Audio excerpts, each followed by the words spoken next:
Pagi ini kita akan melihat kitab Nahum. Kitab Nahum ini adalah kitab kembarnya Yunus. Kenapa kitab kembarnya Yunus?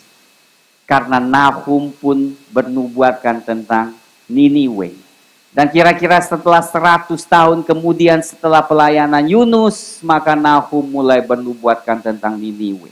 Tapi saat ini, nubuatan-nubuatannya di Nahum sangat mengerikan, merupakan suatu penghakiman yang besar di atas Niniwe maupun Asyur, kerajaan Asyur. Nah, di sini yang saya mau tekankan adalah, saya mau saudara perhatikan, kita telah lihat kitab Yunus beberapa minggu yang lalu. Kita melihat kemurahan Tuhan yang amat besar. Amin, saudara. Sekalipun orang Niniwe berbuat dosa dan jahat, Tuhan utus Yunus untuk mengabarkan Injil supaya mereka bisa bertobat. Dan saudara tahu Yunus bertolak karena dia tidak mau, ya, Tuhan mempunyai belas kasihan terhadap bangsa Niniwe ini, atau penduduk Niniwe yang dikatakan 120.000 yang tidak tahu bedakan kiri dan kanan. Itu berarti 120.000 anak-anak kecil yang kalau suatu penghakiman dijatuhkan maka mereka semua akan mati. Jadi diperkirakan pada saat Yunus itu kurang lebih ada 1 juta penduduk di Niniwe, saudara. Tetapi kita melihat di Nahum, saudara, kenapa Tuhan tidak lagi menyatakan belas kasihannya? Nah, di sini, saudara, kita harus mengenal sifat Tuhan yang balas. Memang Tuhan penuh dengan belas kasihan, penuh dengan kasih sayang, gampang mengampuni, tetapi saudara dengar baik-baik. Kemurahan Tuhan, belas kasihan Tuhan tidak memberikan kita izin untuk terus berbuat dosa di hadapan. Kita selalu lihat, wah Tuhan baik, memang benar. Dan kita datang di hadapannya, kita diampuni dosanya, kita akhirnya tidak dijatuhkan suatu penghukuman. Ya, itu luar biasa, memang Tuhan maunya begitu. Tetapi seringkali manusia tidak melihat satu sifatnya Tuhan lagi. Di mana Tuhan itu kudus, penuh belas kasihan, mengampuni. Tetapi jika kita terus melakukan yang dosa, tidak menuntut, tidak berubah, maka Tuhan pasti akhirnya jatuhkan suatu hukuman. Ada amin, saudara. Saya pernah katakan, kalau belas kasihan, kasih karunia Tuhan tidak menuntut suatu perubahan sikap di dalam diri kita, suatu perubahan kehidupan, maka Tuhan adalah pendukung kita berbuat dosa. Ya kan? Oh ya, engkau diampuni. Ya dosa aja terus. Tidak sesuai dengan firman Allah. Oleh sebab itu, saya mau saudara garis bawakan di Roma 11. Roma 11, disinilah saudara, kalau umat Allah harus seimbang akan pengenalan Tuhan. Kalau saudara hanya mengenal belas kasihan Tuhan, kemurahan Tuhan, seperti Tuhan nyatakan di Yunus, itu bagus luar biasa. Tapi kalau saudara tidak mengenal sifat Tuhan yang satu lagi di Nahum, berarti apa? Berarti pada akhirnya kita akan jatuh di tangan Tuhan seperti umat Niniwe di zamannya Nahum. Ini kitab sangat menyedihkan karena apa? Sama sekali tidak ada suatu harapan. Nanti kita lihat, semuanya kita lihat nubuatan Nabi kecil selalu ada pengharapan. Amin, betul? Kerajaan 1000 tahun. Kerajaan 1000 tahun. Kenapa pada saat Nahum nubuatkan ke Niniwe tidak ada pengharapan bagi penduduk Niniwe? Ayo, siapa yang tahu? Karena mereka bukan umat perjanjian Allah. Berarti dengar baik-baik, dengar baik-baik. Ini luar biasa, Pak. Pada saat mereka bertobat di zamannya Yunus, mereka tidak mengikat perjanjian dengan Allah. Pertobatan beda dengan perjanjian.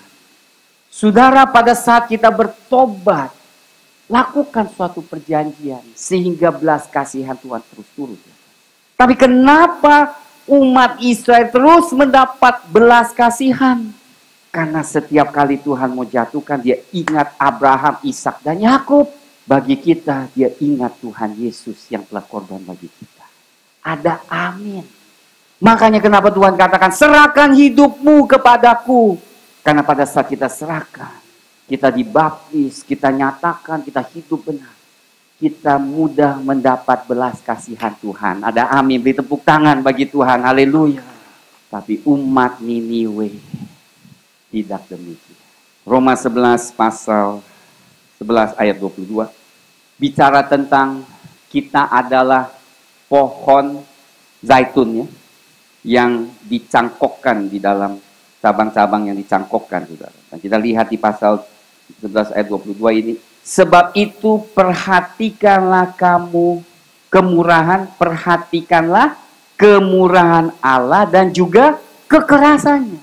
Roma mengatakan, jangan hanya melihat kemurahannya, tapi juga perhatikan kekerasan Tuhan.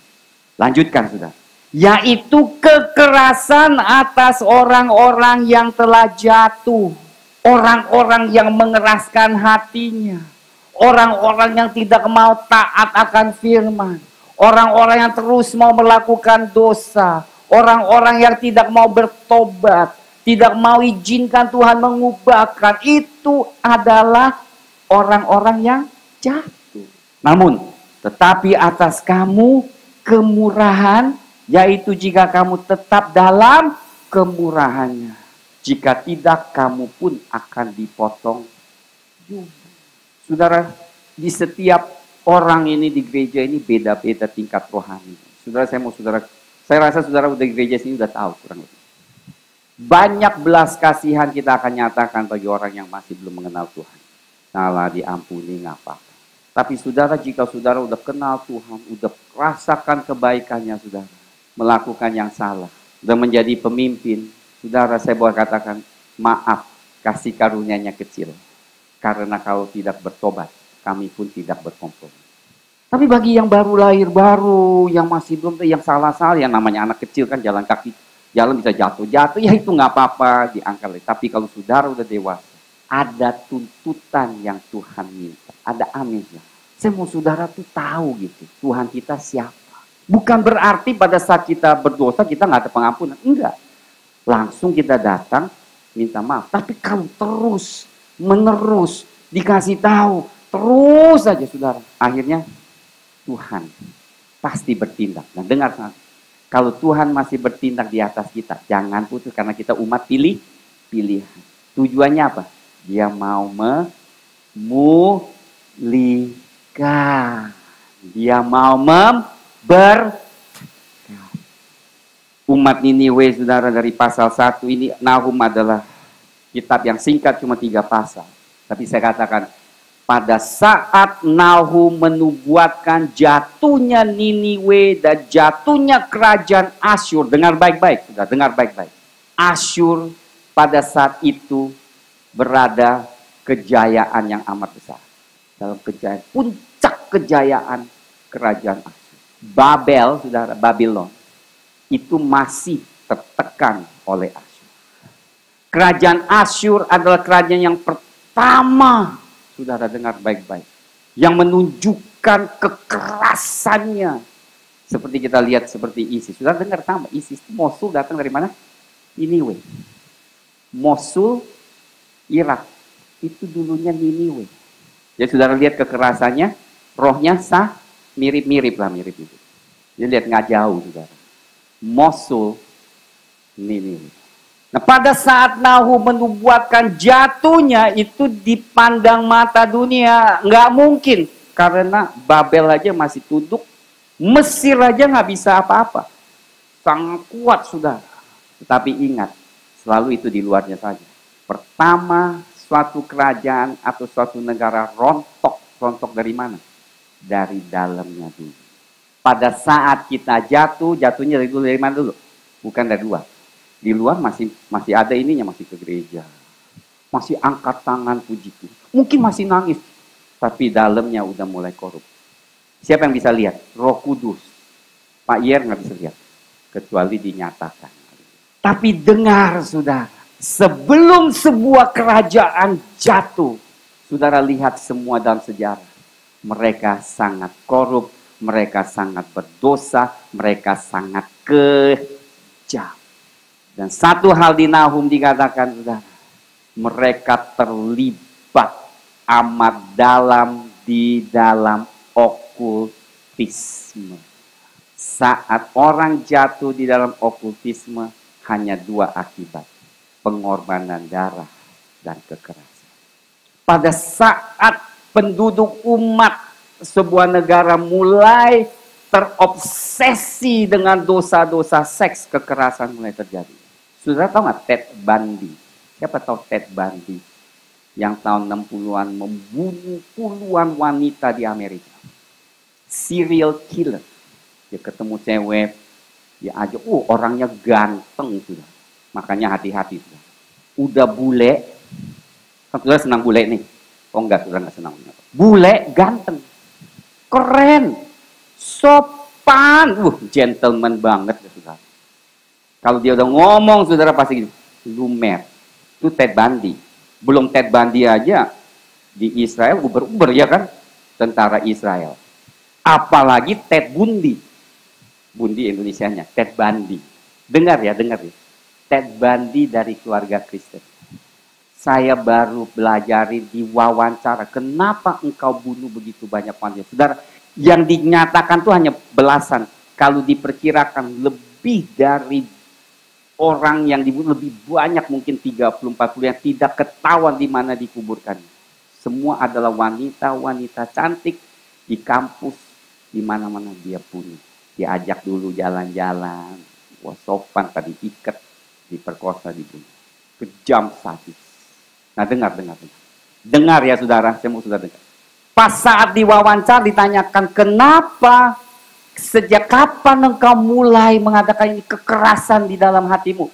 Saudara dengar baik-baik, dia bilang saat kecil dia mulai nonton pornografi. Porno. Dengar. Porno. Loh kok bisa menjadi keras? Karena roh jahat yang masuk. Saya mau tanya, kadang-kadang kita bilang, kok porno ada kaitan dengan bunuh? Ya saya nggak tahu. Tapi ini adalah kenyataan. Itu di interview. Is pornografi. Pornografi. Takut orang nggak ngerti apa artinya. Porno, nonton porno, is bukan saja dosa, tetapi buka pintu untuk roh jahat menguasai orang itu. Puji Tuhan banget ini negara kita. Semua website kebanyakan dicegah, tidak diizinkan. Puji Tuhan, amin saudara. Ada puji Tuhan. Puji Tuhan negara kita, saudara. Saya sih bersyukur banget di Indonesia. Ada amin saudara. Di Amerika, hamba Tuhan, pekerja Tuhan, lebih dari 30%, 40% edik terikat dengan pornografi. Jauhkan semua itu sudah. Ada amin. Kemurahan Tuhan apa sekarang datang? Jangan tunggu sampai amarah Tuhan. Datang saatnya Yunus. Jangan datang saatnya Nahum. Tuhan ampuni, lepaskan aku. Saudara, setiap bibit yang iblis tanamkan di dalam hati kita, kalau kita tidak buru-buru mencabutnya, dia berakar dengan, dia bertumbuh, buahnya yang ada lain, maut dan belenggu. Amin saudara. Maut dan belenggu. Saya tidak mau saudara terbelenggu. Saya tidak mau saudara mengalami maut di dalam kehidupan rohani saudara. 50 tahun kemudian, semua nubuatan yang di Nahum berikan kepada Niniwe digenapi. 50 tahun.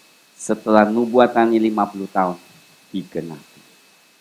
Babel bangkit, mengalahkan Asyur, menghancurkan dan melakukan hal yang sama, yang jahat, yang cruel, yang amat kejam terhadap penduduk Niniwe dan jatuhnya Asyur. Nahum memberikan pengharapan, saudara, luar biasa bagi umat Tuhan yang segelincir, yang setia. Tuhan hanya berikan harapan di kitab Nahum. Di mana?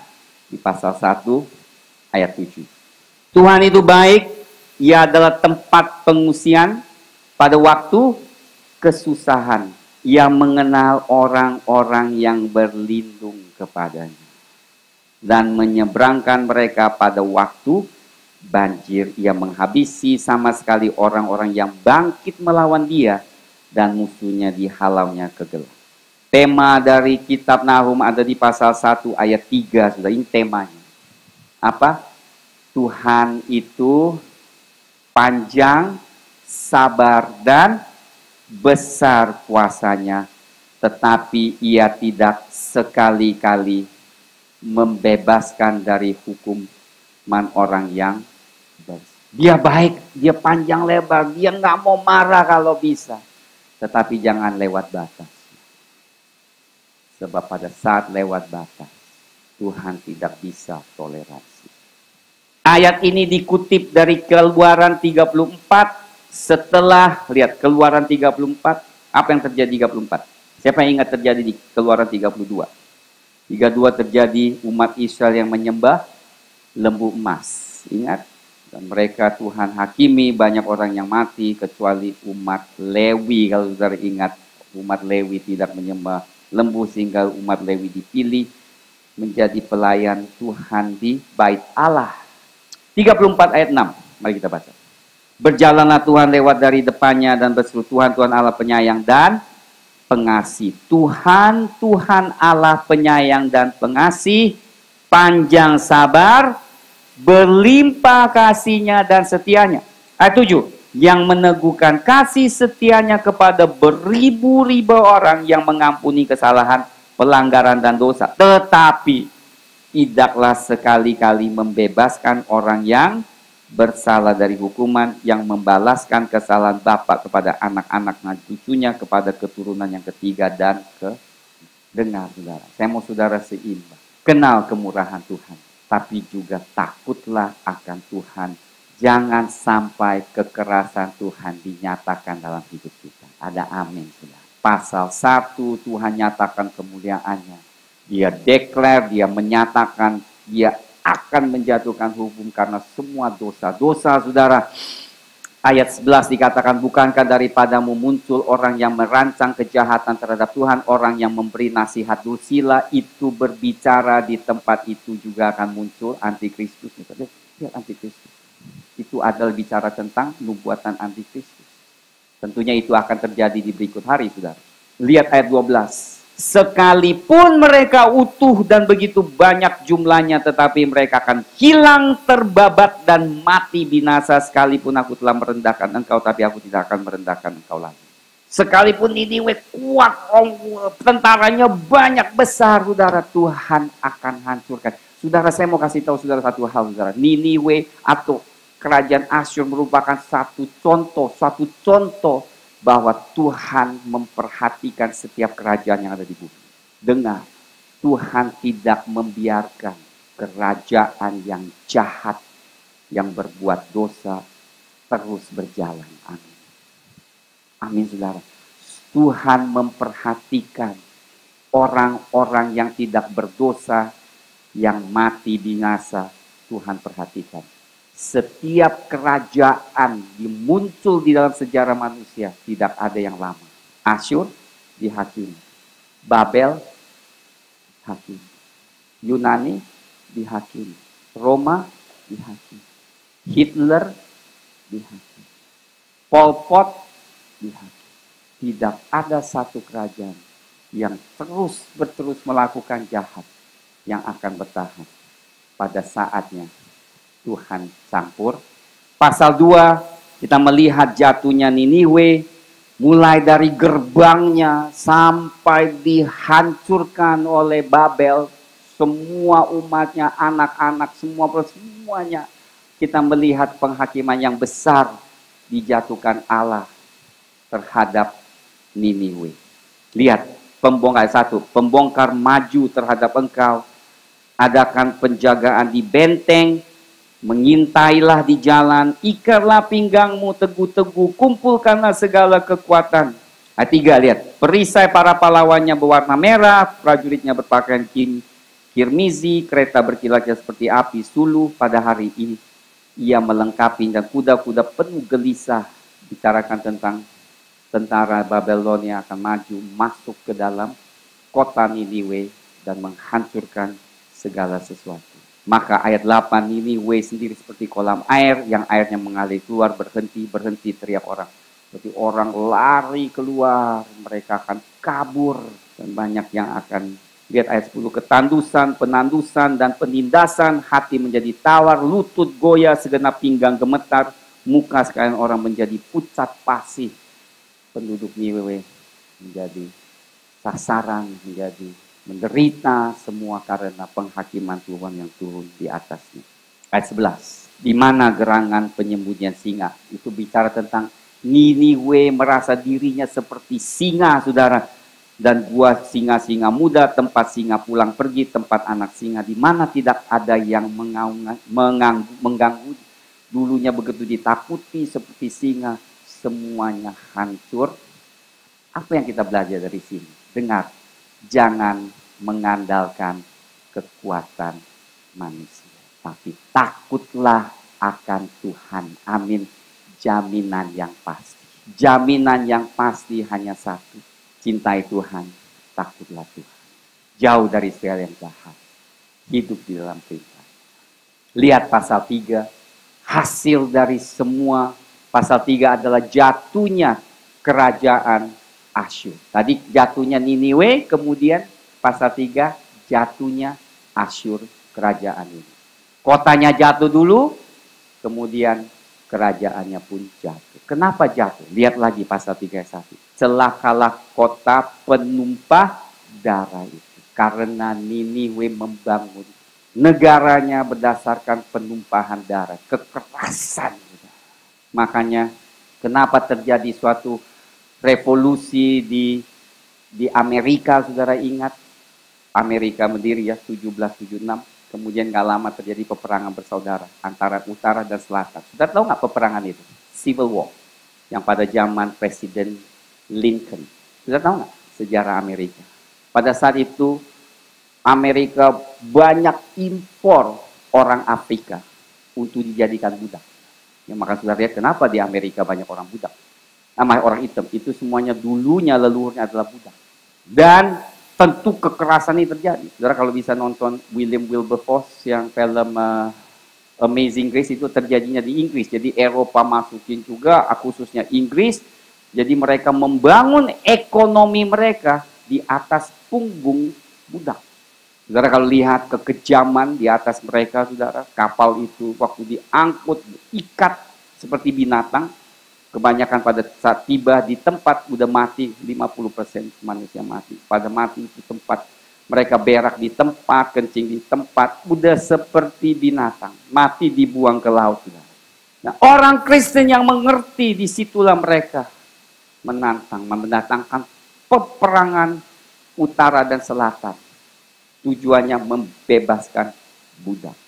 Jadi budak itu dipilih, saudara. Saudara lihat kalau di Amerika ada yang orang hitam yang cantik, itu adalah dipilih bukan untuk jadi budak, tapi seperti dinikahi atau seks lah ya. Sehingga keturunan mereka agak ada yang kayak bule. Tapi ada yang kurang gitu cantik dijadikan budak.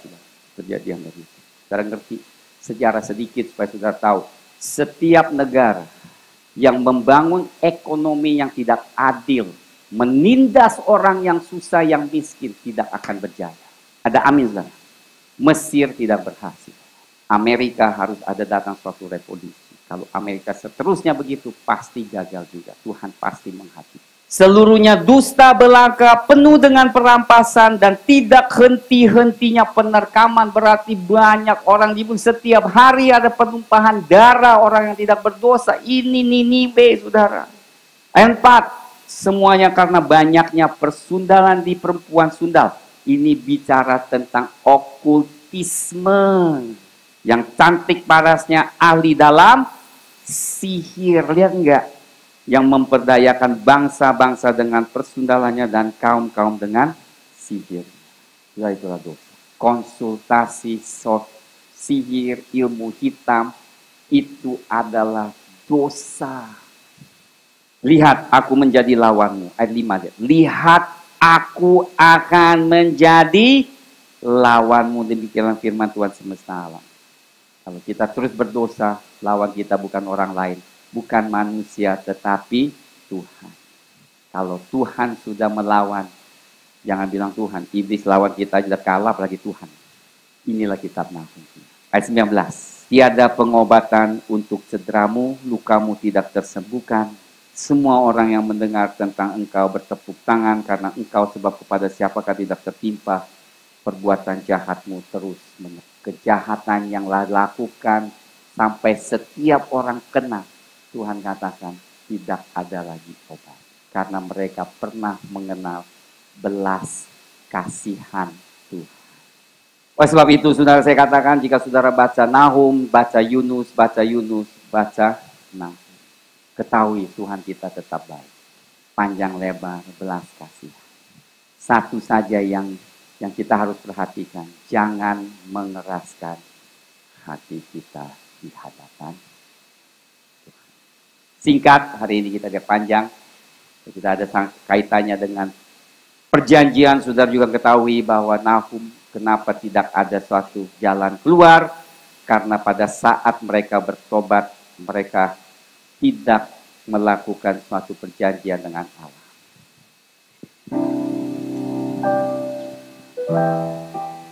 Saudara, biarlah pagi hari ini saya mau menantang. Tidak cukup hanya bertobat. Amin. Biarlah kita hidup di dalam perjanjian dengan Tuhan. Amin, saudara. Amin. Jangan kita belajar sesuatu yang luar biasa hari ini. Umat ini dapat belas kasihan, pengampunan Tuhan ampun. Tapi mereka tidak jalan, tidak hidup di dalam perjanjian. Akhirnya tidak ada jalan. Saudara yang sudah punya perjanjian dengan Tuhan, janganlah jauh. Hiduplah di dalam perjanjian. Hormatilah dia. Sebab pada saat kita membutuhkan, tidak ada orang yang bisa menolong kecuali Tuhan Yesus.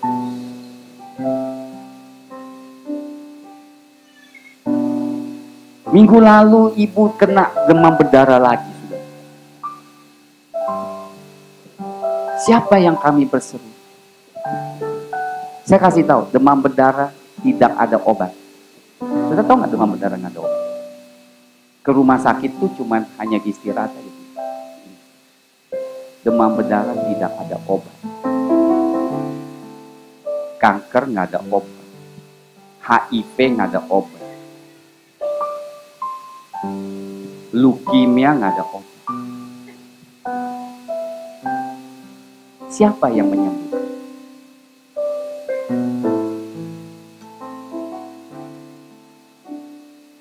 Saudara, pengalaman saya adalah kalau sehari-harinya kita menghormati Tuhan dalam segala, doanya pun lebih gampang. Karena hati nggak menuduh, 1 Yohanes.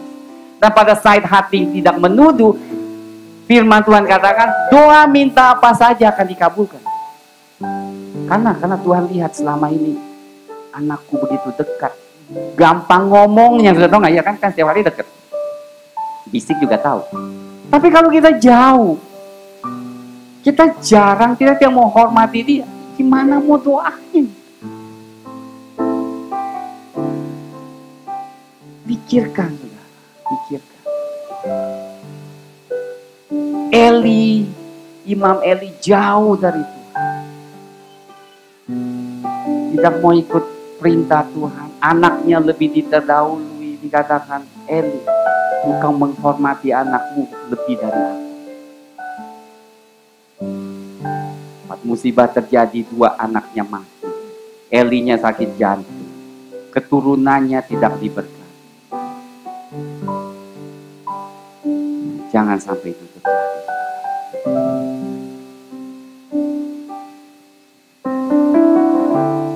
Mari kita nyanyi. Mari kita datang dengan lembut dan hati. Di hadapan hadirat-Mu, ya Bapa, ku datang dengan penuh kerinduan. Di hadapan hadirat-Mu, ya Bapa, segala keangkuhan di hadapan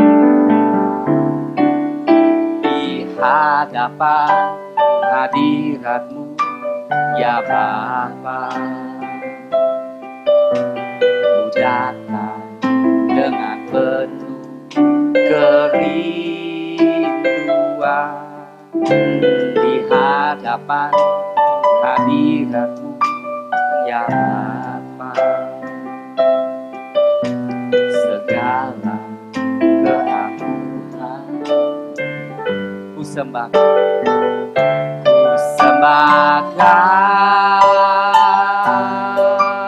ya Bapa.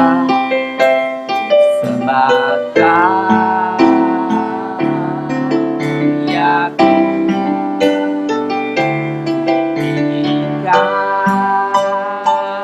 nama-Mu Yesus dalam hidupku selalu ku sembah Kau,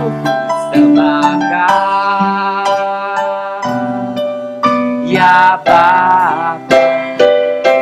Ku sembah Kau, ya tinggikan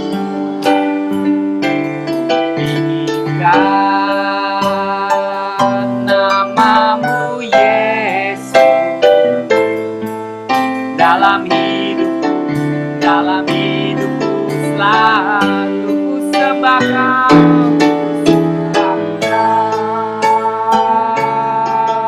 ya Bapa. Sembah Kau, ya Tuhan. Ku tinggikan nama-Mu Yesus dalam hidupku selalu ku sembah Kau, ya Bapa. Ku sembah Kau, ku tinggikan nama-Mu Yesus dalam hidupku selalu ku sembah Kau, ya Bapa. Ku sembah Kau, ya Tuhan. Ku tinggikan nama-Mu Yesus dalam hidupku biar pagi hari ini, sudah siang hari ini, dengan cepat antara saudara pribadi dengan Tuhan.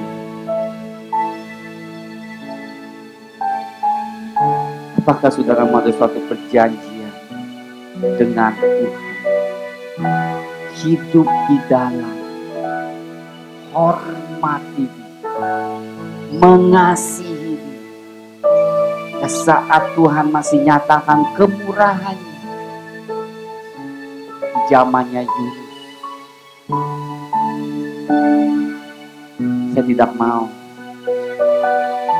menerima kekerasannya Tuhan, karena saya tidak mampu. Saya lebih baik menerima kemurahan Tuhan, kebaikan Tuhan. Saya lebih baik merendahkan hati saya, terima kemurahan. Lebih gampang, saudara. Saya nggak mau yang marah-marah Tuhan. Nggak sanggup, mengerikan.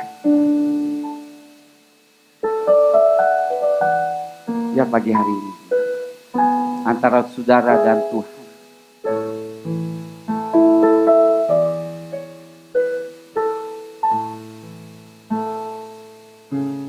sungguh-sungguh. Ya saudara katakan, Tuhan kayaknya pagi hari ini saya harus membuat satu keputusan ya, menghormati-Mu, menghormati ibadah. mengasihimu lebih dari segala. Kalau itu benar, saya nggak mau maksa, biar nggak ada orang juga nggak apa-apa. Antara saudara dan Tuhan, saudara angkat tangan, dua tangan ke belakang. Tuhan, aku serahkan hidup, aku serahkan penuh hidupku penuh. Aku tidak mau main-main gereja lagi. I don't want to play church. Pikirnya Tuhan baik, Tuhan baiklah, Tuhan mengerti. Saudara dengar, pada satu saat Tuhan nggak mau ngerti. Sorry, saya mau kasih tahu. Aku tahu kok baik. Enggak, saudara. Pada satu saat Tuhan nggak mau ngerti. Don't take for granted. Tuhan, kau lihat tangan kami yang terangkat. Kami sungguh-sungguh menyesali Tuhan. Jika selama ini kami remehkan ibadah, kami anggap enteng, Tuhan, kami sungguh-sungguh menyesal. Katakan kepada Tuhan. Katakan saudara sendiri kepada Tuhan. Kalau itu benar dari hati saudara. Kalau enggak ya nggak apa-apa gitu ya saudara. Kami kembali kepada hati. Saya mau sungguh-sungguh. Saya begitu sibuknya di luar. Saya bisa berikan perhatian yang penuh. Tetapi Tuhan, kenapa saya nggak bisa memberikan Engkau perhatian yang penuh, kehormatan yang Engkau layak? Kita pikirkan, orang lain kita bisa kasih hormat, nasabah kita kasih hormat. Kenapa Tuhan di belakang? Pikirkanlah saudara. Think about it. Why? Tapi pada saat kita susah, Tuhan.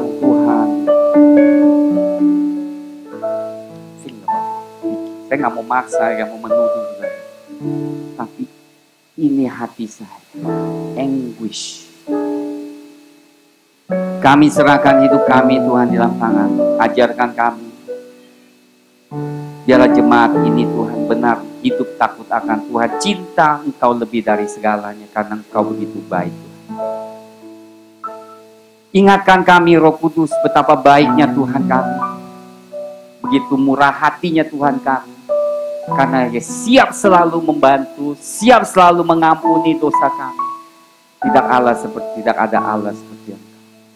Tuhan, biarlah hati, pikiran, segenap kami ini Tuhan mengasihi Engkau. Terima kasih Engkau berkati jemaat-Mu.